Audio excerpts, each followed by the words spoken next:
Muito bem, estamos estudando a respeito da adoração. Como adorar a este Deus tão grande, tão maravilhoso, como conhecê-lo. E sabemos que adorar a Deus é contemplá-lo, é conhecer Deus na sua essência, quem Ele é, através dos seus atributos. Podemos olhar para o Senhor, como diz Paulo em 2 Coríntios 3,18, podemos olhá-lo como que através do espelho, lembrando-nos que o espelho nos tempos do Novo Testamento eram de metal e não dava uma imagem tão nítida como temos nos nossos espelhos de hoje. E aquela imagem um pouco distorcida, um pouco embaçada, mostrava um pouco do que era a realidade. Olhando como por espelho a glória do Senhor, nós somos transformados de glória em glória na sua própria imagem, como pelo Espírito.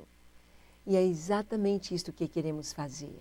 Dentre os atributos de Deus, sua bondade, santidade, longanimidade, misericórdia, justiça, os seus atributos incomunicáveis como Deus, onipotência, onisciência, onipresença, eternidade, imutabilidade, nós vamos encontrar alguns aspectos do caráter de Deus que nos proporcionaram bênçãos sem medida. Vamos perceber que Deus é Salvador. Vamos perceber que Deus nos enviou o seu Filho e nos deu para a propiciação dos nossos pecados, ou seja, para que pudéssemos ser salvos, para que pudéssemos ser filhos de Deus. Então, no nosso estudo de hoje, vamos conversar sobre Deus Salvador. O que Deus fez para ser o nosso Salvador? Então, você vai orar comigo, adorando ao Senhor por esta bênção tão maravilhosa de ser o nosso Salvador. Diga comigo: doce e amado Jesus, te adoro pelo que fizeste por mim. Como pode a morte falar de amor tanto assim? Como pode uma cena de maldição atrair tanto assim? Como pode seu olhar de dor me conquistar tanto assim? Como pode uma crucificação dividir a história e a história da minha vida assim? Como pode sua voz, em meio a tanto sofrimento, continuar tão amável e perdoadora assim? Teu sangue me comprou. Este foi o mais alto preço e me comprou. Eu, na verdade, não valia tanto assim.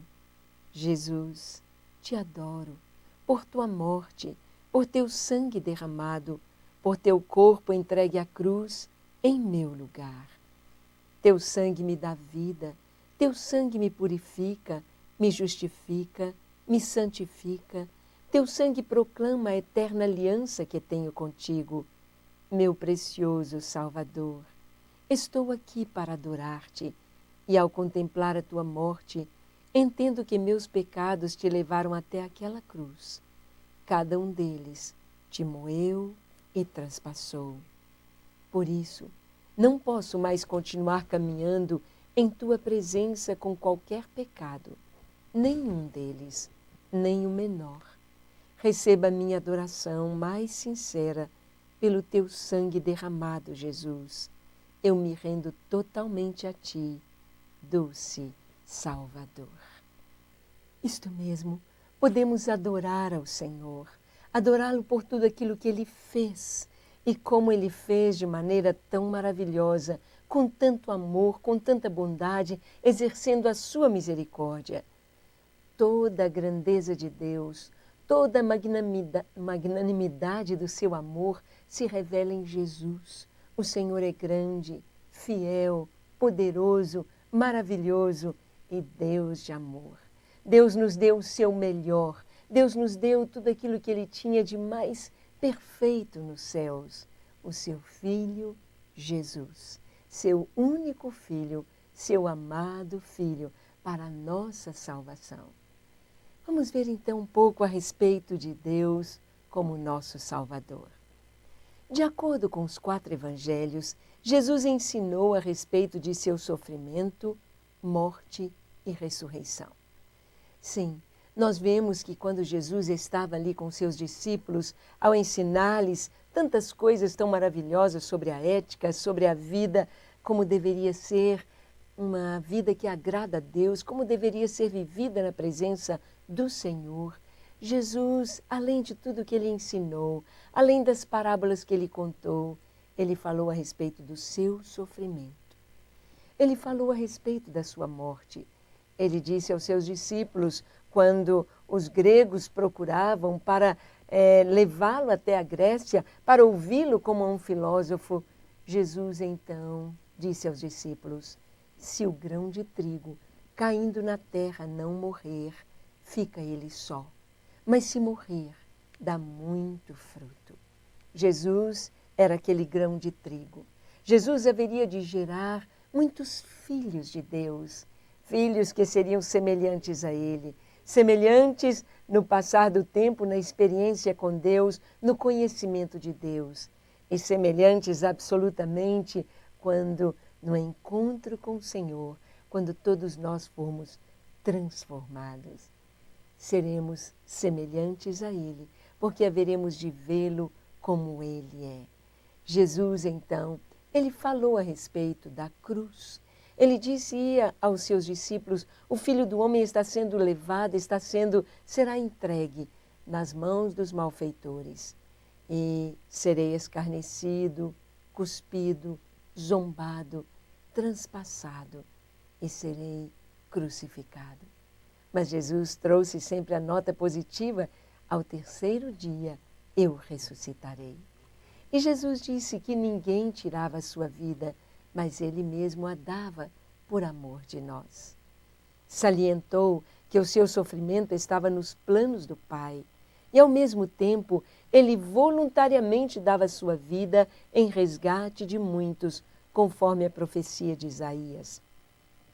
Jesus disse aos seus discípulos que Ele daria como sinal de Jonas, o sinal para aquela geração má e perversa, seria que, como Jonas ficou 3 dias e 3 noites no ventre daquele grande peixe, Jesus ficaria no ventre da terra também durante 3 dias e 3 noites. E depois ele haveria de ressuscitar.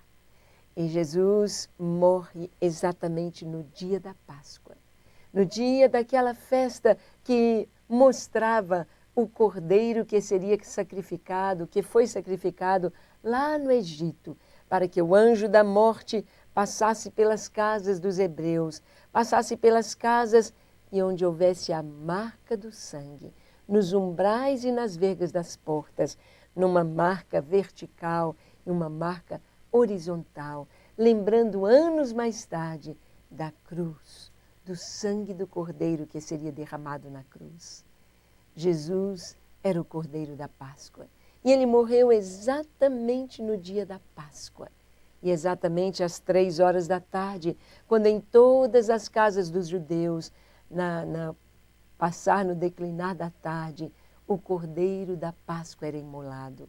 O seu sangue era tirado, aquele cordeiro que prefigurava Jesus, para livrar a todos os que nele crescem, livrá-los da morte, livrá-los da condenação, livrá-los do inferno, livrá-los completamente. Jesus, ele disse: ninguém tira a minha vida, eu de mim mesmo a dou. E nós sabemos que Pedro chama Jesus de o autor da vida. Ali no livro de Atos, no capítulo 2, Pedro prega, e também no capítulo 4, Pedro fala exatamente isto para os judeus. Ele diz: vós matastes o autor da vida. Ora, nós sabemos que ninguém pode matar o autor da vida. Quem pode tirar a vida daquele que é o autor da vida? Isto nos mostra exatamente que Jesus não foi morto, nem pelos judeus, nem pelos romanos, nem simplesmente por todos nós, por toda a humanidade. Não foram os cravos, não foi asfixia, não foi a cruz. Mas ele disse: ninguém tira a minha vida, eu de mim mesmo a dou. E ali na cruz, Jesus, ele podia descer a hora que ele quisesse daquela cruz. Ele poderia ficar pendurado ali 2000 anos, se ele quisesse, sem render a sua vida. Ele só morreu quando ele disse: Pai, nas tuas mãos entrego o meu espírito. Somente quando ele disse estas palavras é que ele morreu, que ele tombou a sua cabeça, que ele expirou. E foi tão rápido, mais rápido do que aqueles outros ladrões pendurados à sua direita e à sua esquerda, que precisaram ter as suas pernas quebradas. E Jesus, que prefigurava o Cordeiro da Páscoa, nenhum dos seus ossos foi quebrado, exatamente para que se cumprisse a Escritura. Porque o Senhor disse que do Cordeiro da Páscoa, nenhum dos seus ossos deveria ser quebrado. Nenhum dos seus ossos. Jesus, ele é o Cordeiro da Páscoa. A nossa Páscoa é Cristo. Ele falou do seu sofrimento, ele falou da sua morte e ele falou que ele estaria dando a sua vida pelo mundo. Ele falou a respeito das profecias que haveriam de se cumprir. Suas palavras, proferidas na instituição da ceia, revelam o caráter expiatório de sua morte. Seu corpo seria partido em favor dos homens, seu sangue derramado para trazer a salvação. Ali nós vemos que nos evangelhos, nos 4 evangelhos, há um grande, podemos dizer assim, uma grande parte dos evangelhos, talvez 1/4, 25% do que foi escrito sobre a vida de Jesus, 25% se dedica à sua morte, à sua entrega, à sua prisão, ao martírio do Senhor e à crucificação e à ressurreição dele. Por quê? Por causa da importância da morte de Jesus. Todos os detalhes são contados com minúcias, cumprindo-se as palavras proféticas de Davi ali nos Salmos. Nós vemos que Davi profetizou no Salmo 22, e o Salmo 22, quando foi escrito, quando esta profecia foi entregue à nação, ao mundo, não havia condenação por morte na cruz. Os judeus não conheciam este tipo de condenação, morte de cruz. Era uma morte tão horrenda, tão terrível, que um cidadão romano não poderia passar pela morte de cruz. Por mais hediondo que fosse o seu pecado, por mais terrível que fosse o seu ato praticado, ele não seria condenado à cruz.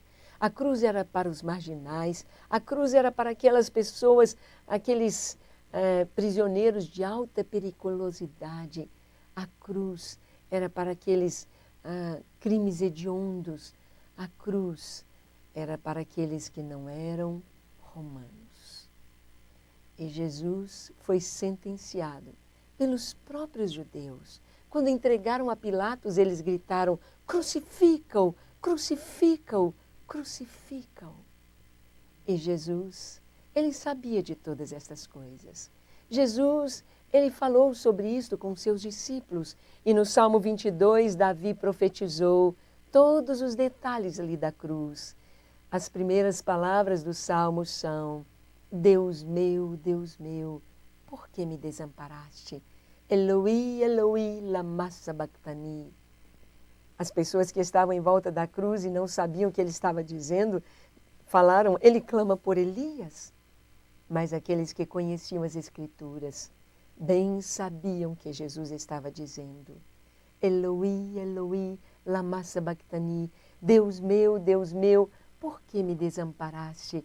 Não era apenas o bramido do Senhor, o clamor do Senhor, a angústia de sua alma, mas era uma lembrança ou uma palavra para que todos aqueles que estavam ao pé da cruz e que conheciam as Escrituras voltassem os seus olhos para o Salmo 22. O Salmo 22 começa dizendo: Deus meu, por que me desamparaste? E ali no Salmo toda a cruz, a cena da cruz é descrita, inclusive eles estão me olhando, encarando em mim, podem contar todos os meus ossos, porque o Senhor foi crucificado despido. Na cena da cruz está escrito no Salmo 22, repartem entre si as minhas vestes e sobre a minha túnica lançam sortes. Foi exatamente isto que aconteceu ali. Repartiram as suas vestes e sobre a túnica lançaram sortes. Jesus estava querendo dizer, olhem, olhem o Salmo 22 se cumprindo aqui neste momento. Prestem atenção que tudo que eu lhes falei, tudo que as Escrituras dizem, tudo que foi profetizado está acontecendo neste momento. No Salmo 22 está escrito que as pessoas diziam, oh, confiou em Deus que Ele te livre. Que Ele livre você agora, você não é filho dEle, confiou nele. E era exatamente isso que as pessoas diziam ali ao pé da cruz. Oh, não é filho de Deus? Que Deus venha salvá-lo. Que Deus o livre. Jesus cumpriu toda a profecia, cumpriu tudo o que era para acontecer. Todos os detalhes se cumpriram com absoluta precisão. Absoluta precisão na cruz. Jesus, ele chegou a dizer para Pilatos que ele tinha vindo exatamente para aquele momento. E antes de ir para a cruz, Jesus, ao comer a Páscoa com seus discípulos, os pães, ele tomou o cálice. Ele tomou o cálice e o pão. Partiu o pão, dizendo, isto é o meu corpo que é dado por vós. Não é que o pão seja o corpo de Jesus, mas ele simbolizava o corpo de Jesus, porque quando Jesus partiu o pão, ele estava ali com o seu próprio corpo, dizendo, isto é o meu corpo. E ele o partiu e deu aos seus discípulos para que eles comessem. Jesus instituiu a ceia, dizendo a respeito do seu sangue que seria derramado.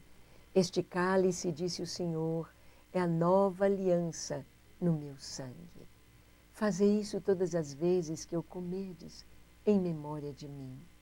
Jesus então deu pão, deu vinho aos seus discípulos, para que eles comessem, participassem daquilo que haveria de acontecer momentos depois. O seu corpo partido, o seu sangue derramado, na nova aliança. Na velha aliança, Deus vem até Abraão e Deus pede a Abraão, seu filho, Abraão, dá-me o teu filho, o teu único a quem você ama. E Abraão deu seu filho. Só que Isaque estava ali deitado sobre o altar, sobre a lenha, estava ali amarrado, quando o pai ia desferir o golpe sobre a sua jugular, quando Isaque haveria de ser imolado e oferecido em holocausto. Mas Deus bradou dos céus, dizendo, Abraão, Abraão, não faças tal, porque agora sei que temes a Deus. Foi um alívio para Isaque, foi um alívio para Abraão. Na velha aliança, seria um cordeiro. Ali estava com seus chifres presos num arbusto, um carneiro, que foi tomado e colocado no lugar de Isaque. E pela tradição dos judeus, o chifre do carneiro que estava preso ali, ele serviu para ser o primeiro chofar. O chofar, aquele instrumento tocado naquele chifre de carneiro, ou também o mais longo, o chifre de antílope, anunciando, perguntando onde está o cordeiro e anunciando a vinda do Cordeiro de Deus. O Cordeiro que haveria de morrer pelos nossos pecados, o Cordeiro de Deus.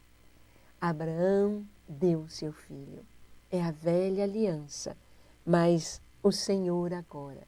Na aliança é o pacto entre duas partes.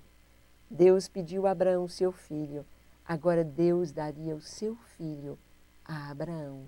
E não só a Abraão, mas a toda a humanidade, a todas as pessoas. E o filho de Abraão encontrou um substituto, o carneiro.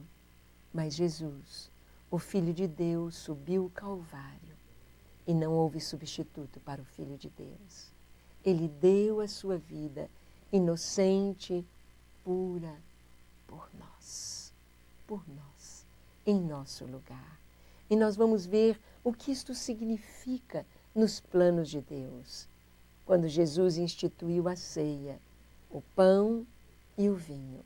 O pão simbolizando o seu corpo que seria partido, fala da morte.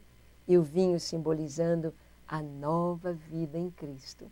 A vida que o Senhor tem para nós, para vivermos eternamente com Ele. Por meio da sua morte, a salvação se tornava possível para os homens. O perdão dos pecados seria através de seu sangue derramado na cruz em nosso lugar. Nós sabemos que no céu não entra pecado. A palavra de Deus nos diz no Apocalipse que nada contaminado pode entrar na cidade santa. Ficam de fora os mentirosos, os efeminados, os homicidas, os ladrões, os beberrões, ficam de fora todos aqueles que praticam as obras da carne. Mas só podem entrar aqueles cujos pecados foram resolvidos, foram perdoados, foram lavados, já não existem. Aqueles cujos nomes estão no livro da vida e não lhes consta pecado algum, porque os seus pecados foram lançados sobre Jesus. A justiça de Deus se cumpriu em Cristo, para que nós pudéssemos ser salvos.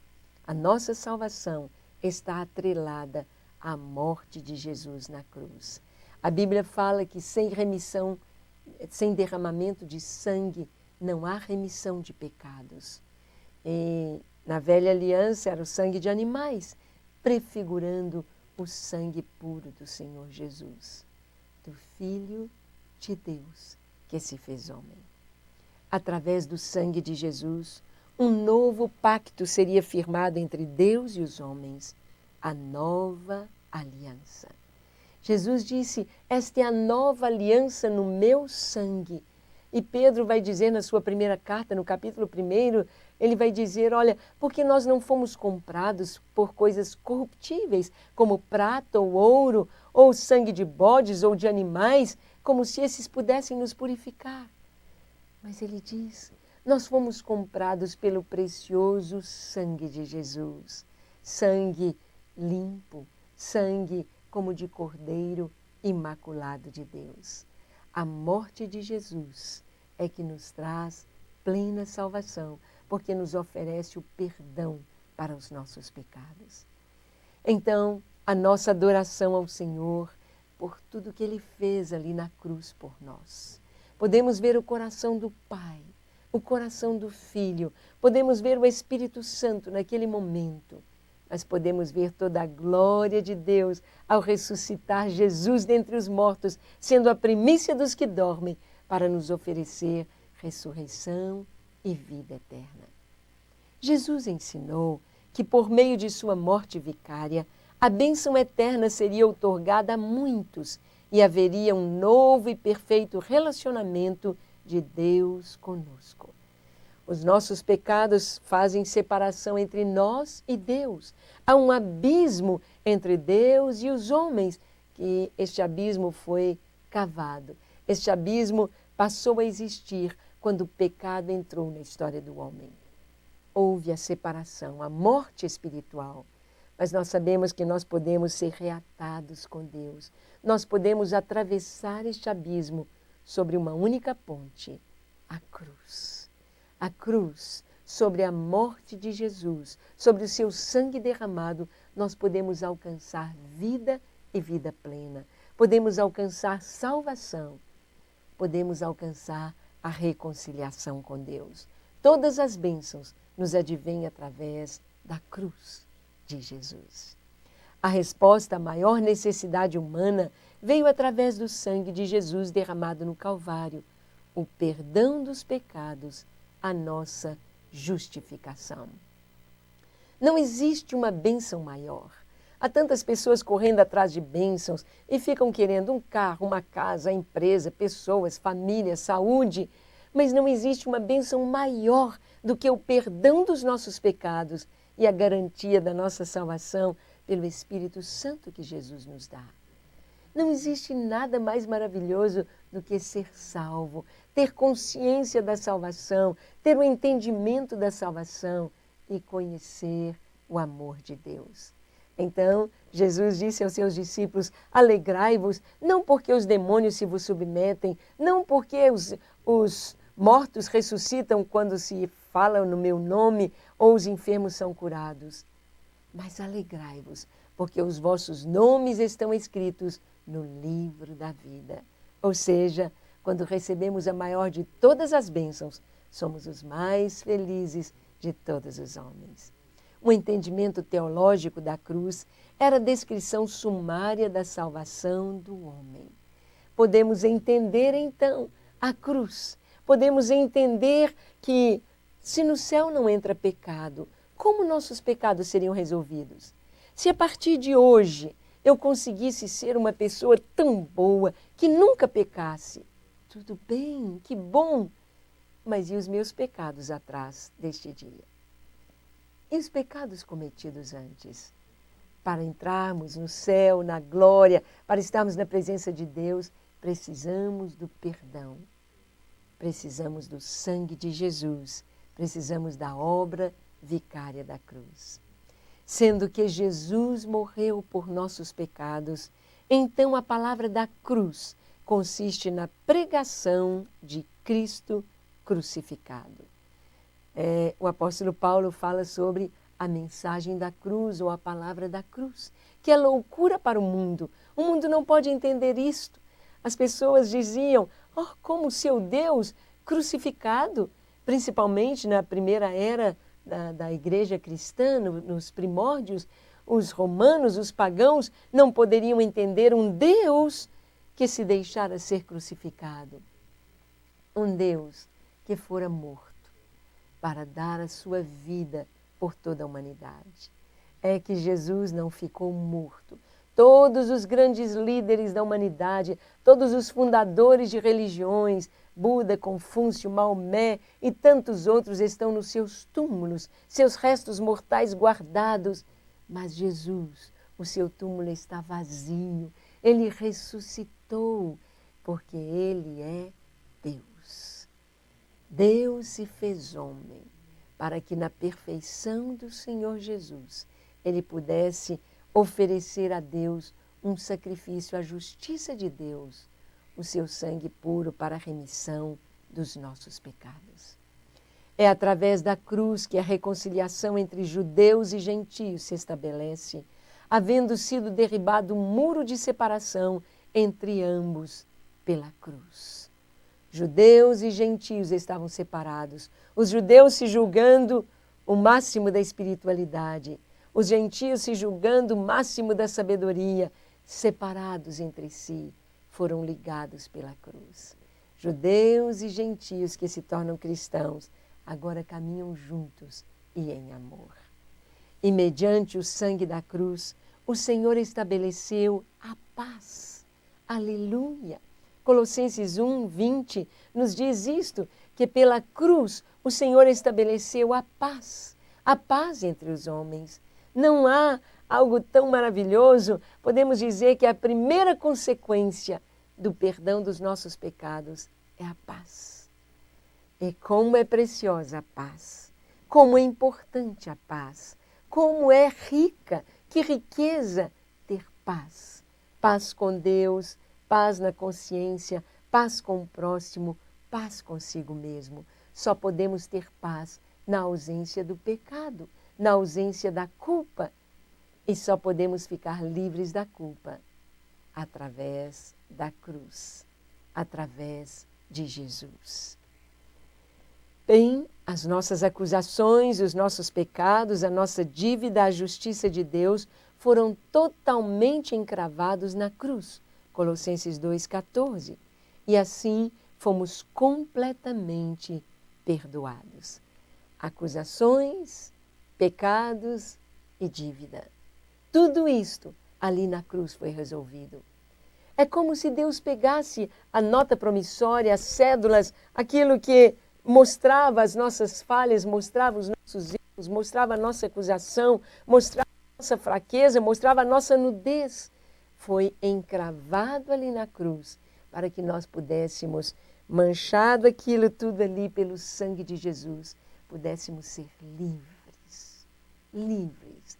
Somos redimidos, totalmente livres em Jesus. E isso só foi possível por causa da obra da cruz. Somente no cristianismo temos a solução para o problema do pecado do homem.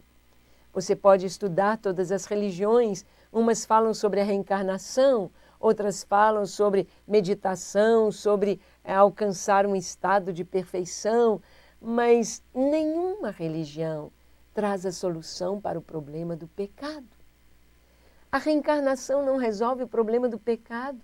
Se fosse assim, as pessoas estariam melhorando, o mundo estaria sendo aperfeiçoado, o mundo estaria cada vez melhor se reencarnação fosse de fato uma realidade.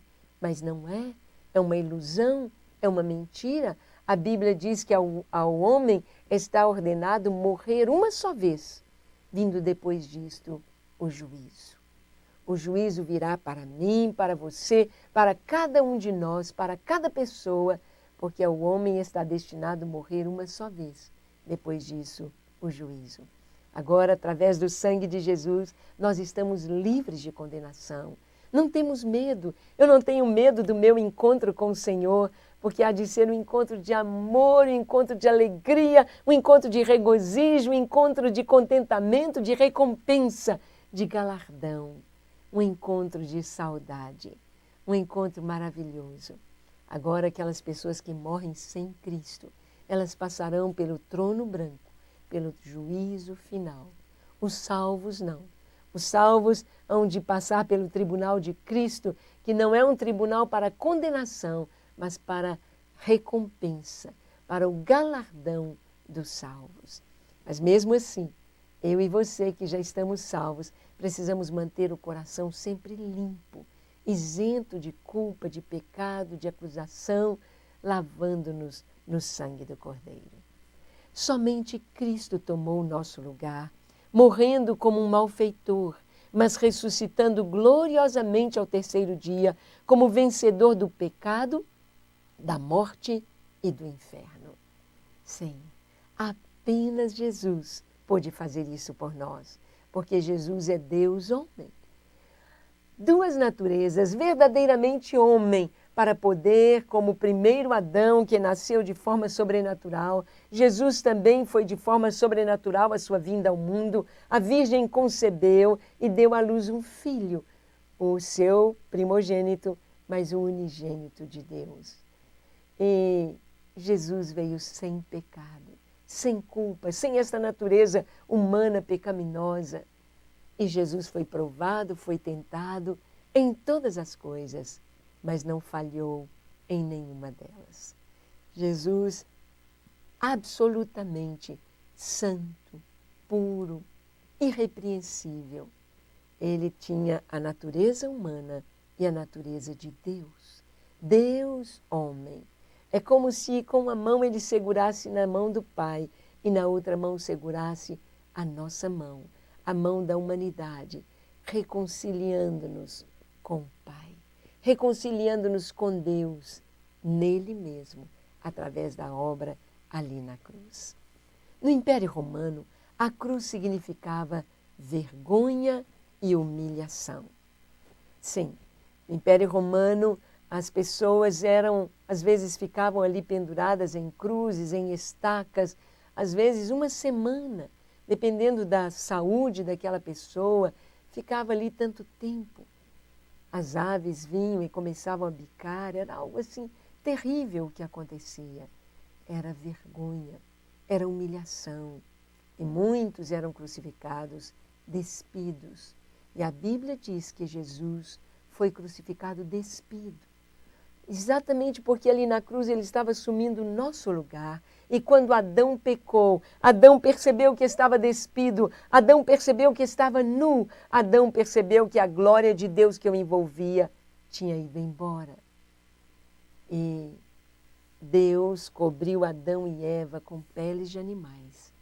Jesus assumiu o nosso lugar onde o homem pecou.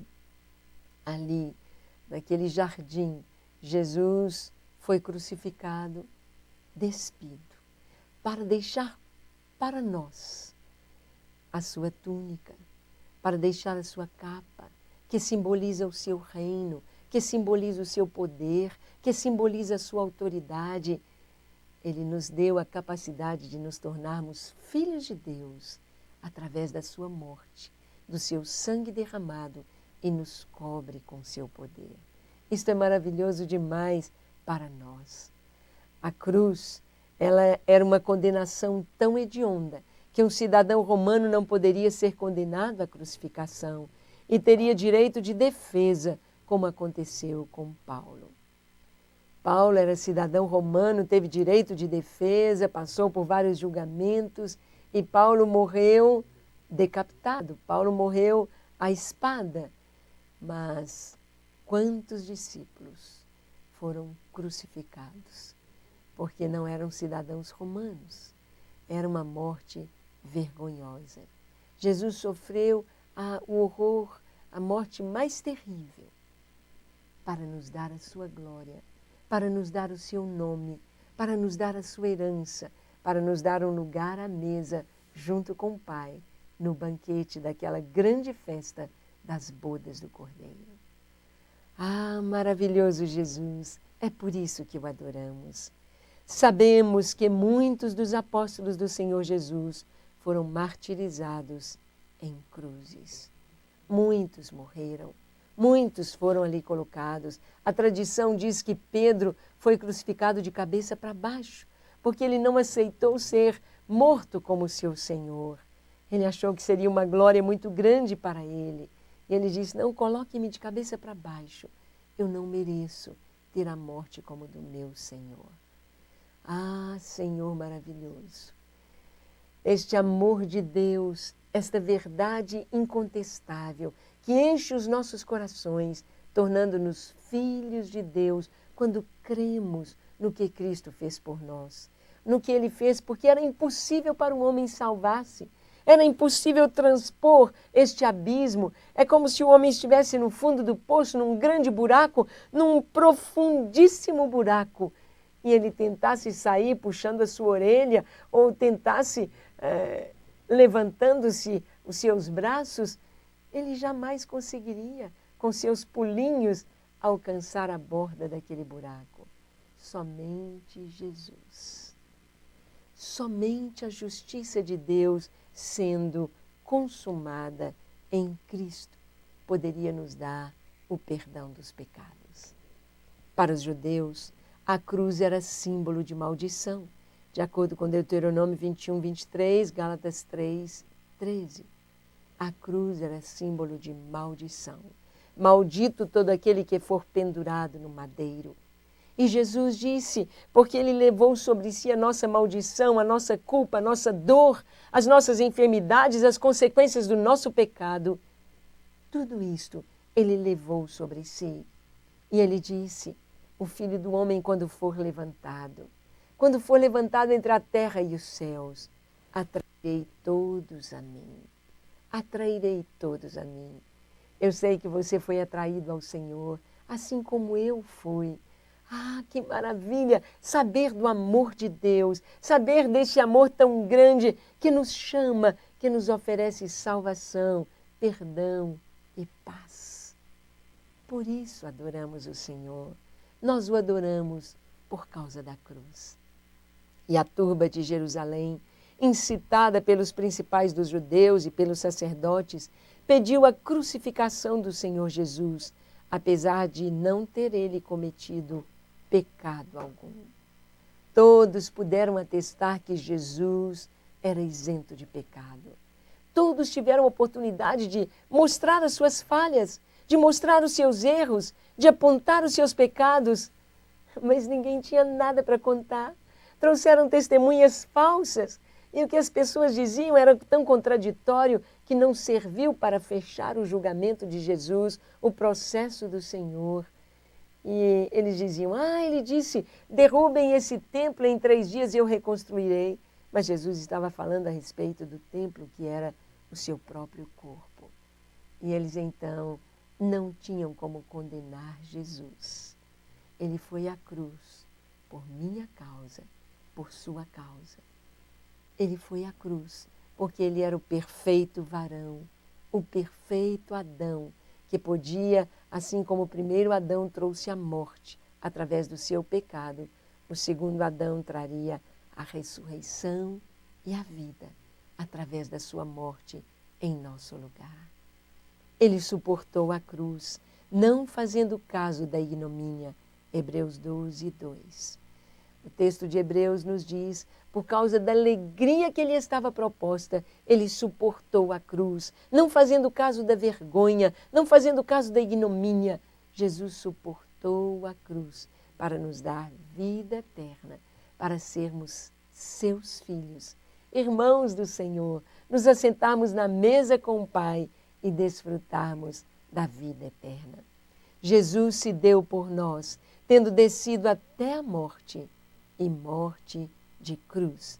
Filipenses 2:8. Em Filipenses, o apóstolo Paulo escreve dizendo que Jesus, sendo Deus, não teve como usurpação ser igual a Deus.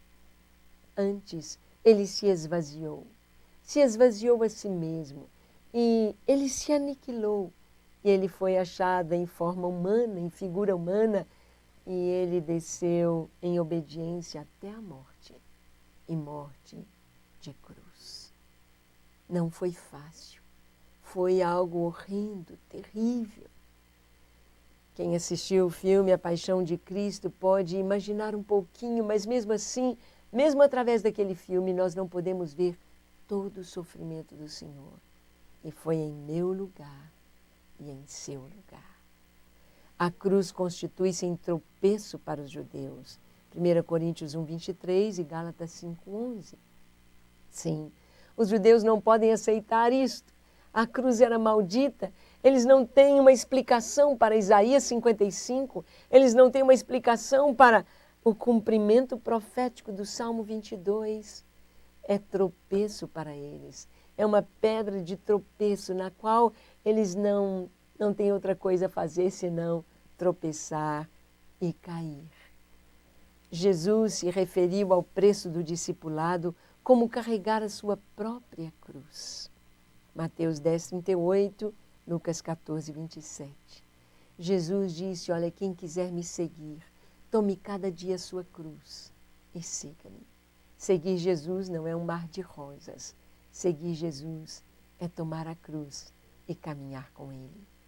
Além dessas considerações sobre a cruz, a palavra nos mostra a cruz como símbolo da nossa união com Cristo, pois a obra da cruz foi realizada por nós e em nós. A cruz torna-se este símbolo da nossa união com o Pai. A nossa união com o Pai. Fomos reconciliados em Cristo Jesus. Foram feitas as pazes. A justiça de Deus foi satisfeita. O sangue puro, inocente. Eu me lembro que quando eu falei da salvação para o nosso filho, que tinha apenas 3 para 4 anos de idade, eu expliquei sobre o céu, expliquei sobre o pecado, expliquei sobre o castigo. E ele disse, mãe, então é mesmo que se Jesus tomou o meu lugar, é como se eu desobedeci e Jesus é que apanhou. Eu disse, isso mesmo, Sérgio.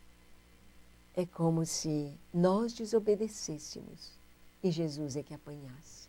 Nós é que pecamos e Ele é quem pagou com a morte a nossa salvação. Nós morremos em Cristo. 2 Coríntios 5:14. O nosso velho homem foi crucificado com Cristo e passamos a ter uma nova identidade, uma nova vida. A cruz também traz esse entendimento, esta palavra de que nós morremos com Cristo. Se Cristo morreu, nós estamos crucificados com Cristo, crucificados para o mundo, e o nosso velho homem está morto.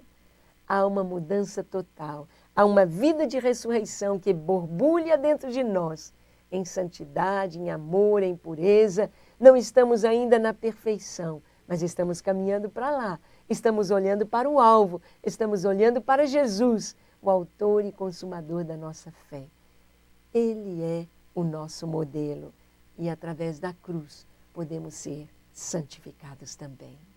Jesus é o Cordeiro que foi morto e reviveu.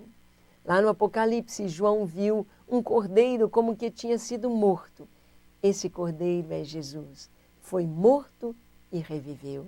Sua vida e ensinos são de importância primordial para nós cristãos. Sim, o que Jesus ensinou, a sua vida, como ele curou, como ele trouxe uma palavra de entendimento, é muito importante. Mas mais do que tudo é a sua morte. Mais do que tudo é o entregar-se ali na cruz para nos dar a salvação. A salvação verdadeira, a salvação eterna. Ele se revelou como verdadeiro Deus. Ele se revelou como pastor e bispo das nossas almas, como o caminho, a verdade e a vida, como a porta das ovelhas, como o bom pastor, como a ressurreição e a vida, como luz do mundo, como a brilhante estrela da manhã, como aquele que era, que é e que há de vir. Jesus, ele se revelou como Deus. Ele disse em todas estas ocasiões, eu sou, eu sou, eu sou o que sou, era o nome de Deus. Os judeus não dizem eu sou, mas Jesus disse, eu sou o bom pastor, eu sou o caminho, a verdade e a vida, eu sou a luz do mundo, quem me segue não andará em trevas, eu sou, é Jesus com todo o seu poder e a sua bondade, manifestados a nós, e Jesus que é tudo isso, que é Deus, como homem, ele deu a sua vida por nós, para que nós pudéssemos ter vida nele. Salvação no seu nome. Jesus institui o memorial da ceia com o simbolismo do seu sangue para a remissão dos pecados e símbolo de vitória total. A ceia nos traz isso. O Senhor diz, e anunciais a morte do Senhor até que Ele venha.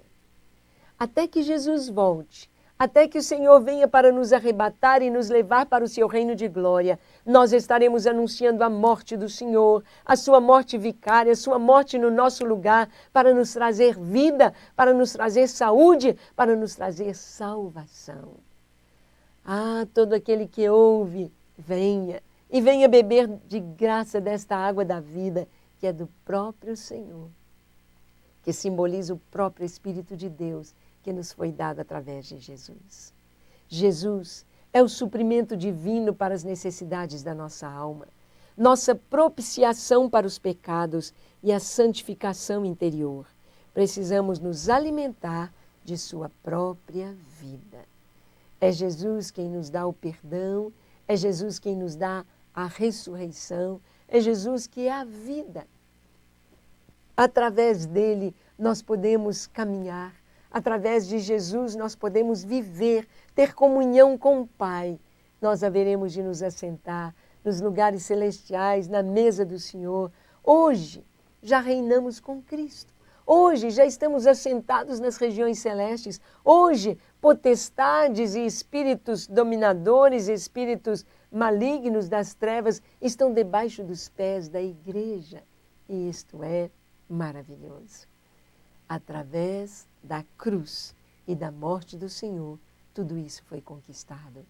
O sangue de Jesus nos oferece purificação plena e total de todo pecado. Não há um pecado sequer. Às vezes se diz sobre a blasfêmia do Espírito Santo, mas isso é uma coisa muito difícil de acontecer, e aconteceu ali na época de Jesus, quando eles atribuíram a Jesus o poder miraculoso do Senhor, do Espírito Santo que estava sobre Jesus, foi atribuído a Beelzebul. Mas Jesus, ele traz para nós, para todos nós, o perdão dos nossos pecados. O seu sangue nos purifica de todo pecado. O sangue de Jesus derramado no Calvário foi para a nossa salvação e executou a justiça de Deus sobre a humanidade. Então, este sangue derramado trouxe os benefícios de a justiça de Deus nos cobrir. Jesus cumpriu a pena que era nossa e agora estamos livres para viver na sua presença. Estamos livres para voar aos céus e para ter a herança com o Senhor junto com os salvos. Ah, maravilhoso Senhor, nós o adoramos por isso. A igreja foi comprada com o precioso sangue de Jesus derramado na cruz. A igreja não pertence a ninguém, nem a um pregador, nem a um apóstolo, nem a homem algum.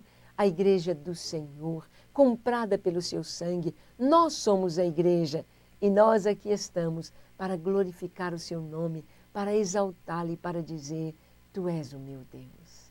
A justiça de Deus se manifesta em Cristo e no seu sangue derramado em favor dos homens. Deus é bom, sua misericórdia dura para sempre. Mas Deus não podia permitir que o pecado dominasse. Era preciso resolver o problema do pecado. E o salário do pecado é a morte. Nós pecamos e Jesus recebeu este salário no seu corpo.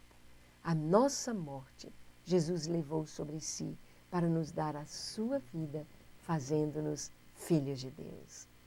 Por isso, adoramos o Senhor, maravilhoso em tudo que faz. O sangue de Jesus nos oferece justificação diante do Pai. Graças ao Senhor por este sangue imaculado e bendito derramado em nosso lugar. O sangue de Jesus nos traz justificação. E o que é a justificação?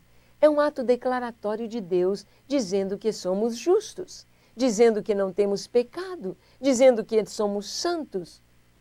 Como podemos ser santos? Como podemos ser sem pecado, sabendo a nossa condição?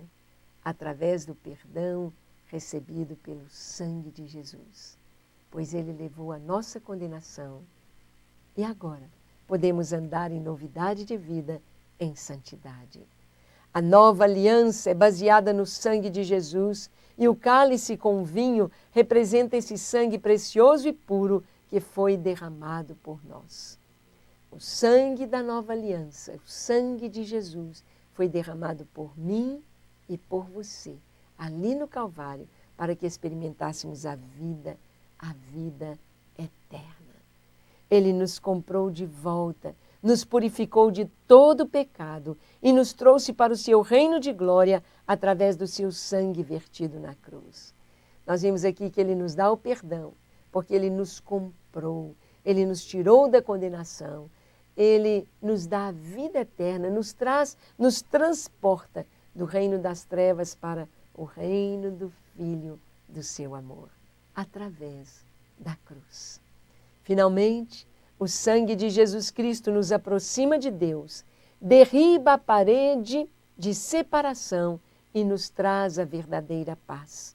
O sangue de Jesus abriu-nos a porta do céu para habitarmos para sempre com o Senhor.